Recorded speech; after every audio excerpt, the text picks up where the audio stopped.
No live organism can continue for long to exist sanely under conditions of absolute reality. There needs to be a separate condition, an alternate mode of operation in which one escapes from their environment and spends their time in the pillowy comfort of fantasy, whether it be of their own creation or living vicariously through fantasies created by others. But at the end of the day, there will have to be a turning point, a point at which one must abandon the cushion that they live in and return to where they came from. This crucial step is illustrated in Dreaming Mary, in which our protagonist must deconstruct her dream world to confront the chaos that awaits her in the real world. Mary lives in a dream world, one that is decorative and grandiose, but also a world that seems genuinely hollow and lonesome. The few characters that Mary encounters in the dream world consist of characters that engage in some form of escapism. Benilda with her tidying and obsession with art and mythology, Penguindle with his preoccupation with novels. A lot of these novels cover the theme of escapism. Boris, who is insistent on living in fantasy, more on this guy later, and Foxanne with her frequenting a bar and youthful desire to play games such as hide and seek. All three of these characters behave in subtly off ways when conversing with Mary. The best word to describe their behavior is dissociated, like they themselves are preoccupied in their own little fantasy world that Mary cannot inhabit.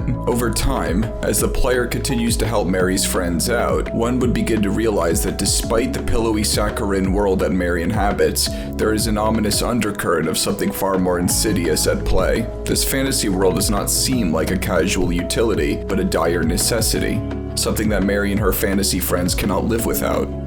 The first clue involves a radio in Mary's bedroom that plays a question and answer show about Mary herself and what she is like in the real world. What at first seems innocent enough in that in the real world, Mary has a different name and appearance, things take a more disturbing turn when it is revealed that she lives in seclusion with minimal contact with anyone but her abusive father and turns to books and fantasy to cope with her traumatic environment. And as the player uncovers more in Mary's fantasy world, the more the world begins to dissolve and cracks into the real world begin to appear, eventually culminating in visiting Mary's reality, which is diametrically opposed to the rosy bliss that was her dream world. The abuse Mary has suffered from her father seems to be embodied in Boris's unsettling nature. His uncomfortably flirtatious comments and predatory demeanor insinuates that Mary may have been sexually abused. This abuse manifests into Mary's dreams throughout not only Boris, but the world itself. Hence why the only way Mary could confront the real world is to completely destroy the fantasy world she has made for herself. A world that had once provided her shelter and comfort from her trauma is now the very world that she must escape from. Regardless of which ending one may get through playthroughs of Dreaming Mary, the theme of escapism remains a focal point throughout. Despite one's upbringing and position in life, one can glean an important message from the experience provided by this game and from Mary's experiences as well. We all have our little worlds that we like to indulge in. Worlds created by ourselves or provided by others, whether it be playing Dreaming Mary or watching this video on the game, but it is important to jump back into this reality, to not be trapped in the comfortable cocoon of dreams and fantasy. We must respect what little time we have.